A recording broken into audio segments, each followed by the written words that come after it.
Hello friends, welcome to PM classes. अपने previous video में मैंने डिस्कस किया था शॉर्ट रन कॉस्ट के बारे में। आज हम देखेंगे shape of short run cost. Short run के जो डिफरेंट टाइप के कॉस्ट होते हैं उनका शेप कैसे होता है, आइए आज हम इसे डिस्कस करते हैं। सबसे पहले जब हम कॉस्ट को डिस्कस कर रहे थे तो हमने डिस्कस किया था टोटल कॉस्ट, और हमने देखा था जो टोटल कॉस्ट होता है वो दो कंपोनेंट से मिलकर बना होता है, total fix cost and total variable cost. तो आइए हम देखते हैं total fix cost, total variable cost and total cost का शेप कैसा होता है। तो इसे आप यहाँ समझिए, ये हमारा एक्स एक्सिस एंड ये वाई एक्सिस। एक्स एक्सिस पर हम आउटपुट को डिनोट करते हैं, that is Q, and Y axis पर हम कॉस्ट को डिनोट करते हैं। सबसे पहले हम देखते हैं total fix cost. Total fix cost वह कॉस्ट होता है जो ड्यूरिंग द प्रोडक्शन प्रोसेस, पूरे प्रोडक्शन प्रोसेस के ड्यूरिंग कांस्टेंट रहता है। सपोज कीजिए ₹20 हमारा है fix cost, ₹20।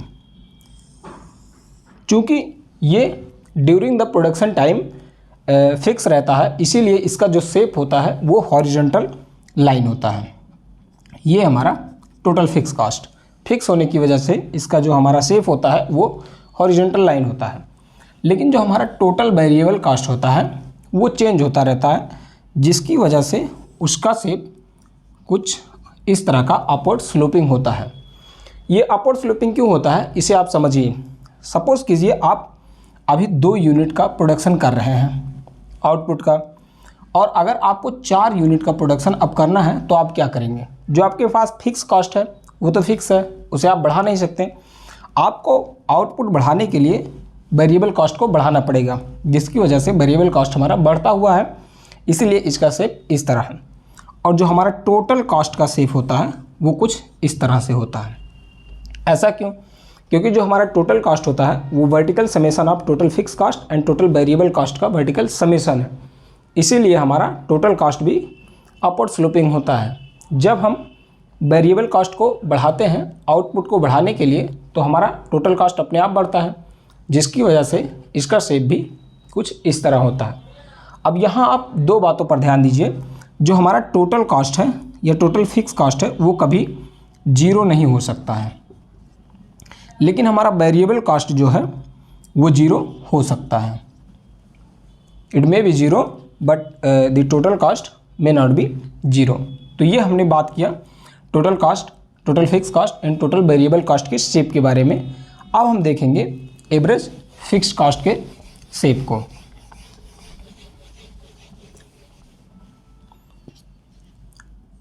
Average fix cost,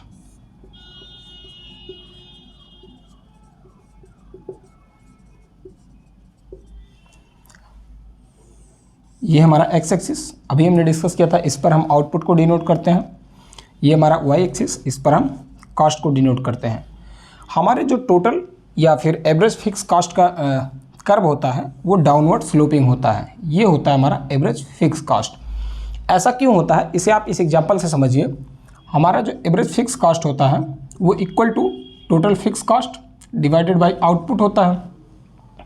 suppose कीजिए अभी तक जो हमारा टोटल फिक्स कॉस्ट है वो है 20 और जो हमारा आउटपुट है वो है 2, तो हमारा एवरेज फिक्स कॉस्ट कितना हुआ 10।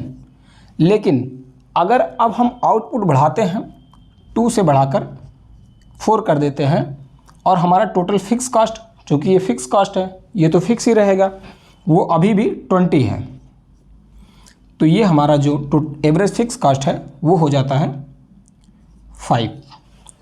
अब आपने यहाँ देखा कि जैसे जैसे हमारी आउटपुट बढ़ती जाती है वैसे वैसे जो हमारा एवरेज फिक्स कॉस्ट है वो घटता जाता है। इसी वजह से इसका जो शेप होता है वो डाउनवर्ड स्लोपिंग होता है। ये हमने बात किया एवरेज फिक्स कॉस्ट के बारे में। अब हम देखेंगे एवरेज वेरिएबल और मार्जिनल कॉस्ट को। आइए हम देखते हैं एवरेज वेरिएबल कॉस्ट और मार्जिनल कॉस्ट कैसे दिखते हैं।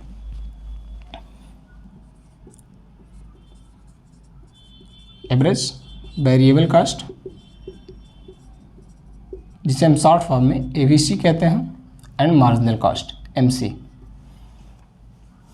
हमारा एवरेज वेरिएबल कॉस्ट और मार्जिनल कॉस्ट दोनों यू शेप के होते हैं, कुछ इस तरह दिखते हैं, average variable cost and marginal cost. ये ऐसे क्यों होते हैं, इसे आप समझने का प्रयास कीजिए। जब हम किसी भी प्रोडक्शन प्रोसेस में फिक्स फैक्टर को लगाते हैं और वेरिएबल फैक्टर को लगाते हैं, तो जब हम इनिशियल स्टेज पर फिक्स फैक्टर के साथ वेरिएबल फैक्टर को कंबाइन करते हैं तो हमारा जो कॉस्ट आता है वो घटता है, क्योंकि जब हम फिक्स और वेरिएबल फैक्टर को कंबाइन करते हैं तो उसकी एफिशिएंसी बढ़ती है। ड्यू टू एफिशिएंसी उसका कॉस्ट जो होता है हमारा, चाहे वो एवरेज वेरिएबल कॉस्ट हो या फिर मार्जिनल कॉस्ट हो, वो घटता है। लेकिन एक पॉइंट के बाद जो हमारे फिक्स फैक्टर पर वेरिएबल फैक्टर जो हम इम्पोज कर रहे हैं या जो हम कंबाइन कर रहे हैं वो बढ़ते जाते हैं, जिसकी वजह से उनकी एफिशिएंसी दोनों की, हमारे वेरिएबल फैक्टर और हमारे फिक्स फैक्टर की जो एफिशिएंसी होती है वो घटने लगती है, जिसकी वजह से हमारा जो कॉस्ट होता है वो बढ़ने लगता है। तो जब हम इनिशियल स्टेज पर फिक्स एवं वेरिएबल फैक्टर को आपस में कंबाइन करते हैं तो उसकी वजह से जो हमारी कॉस्ट होती है एफिशिएंसी बढ़ने की वजह से वो घटने लगती है। लेकिन एक स्टेज के बाद, एक पॉइंट के बाद जो हमारी एफिशिएंसी होती है फिक्स एवं वेरिएबल फैक्टर्स की, वो घटने लगती है, जिसकी वजह से जो हमारा कॉस्ट होता है वो बढ़ने लगता है। मार्जिनल कॉस्ट क्या होता है, इसे आप समझ लीजिए, change in total cost. Total cost में वह चेंज जिसे एक एक्स्ट्रा यूनिट प्रोड्यूस करने पर होता है। Change in total cost due to producing one extra unit of output.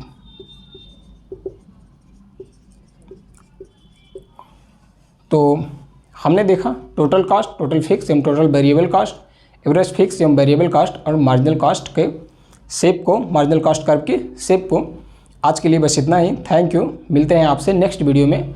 तब तक के लिए अगर आपके पास इससे रिलेटेड कोई भी क्वेश्चन हो तो आप कमेंट बॉक्स में पूछ सकते हैं। थैंक यू, धन्यवाद।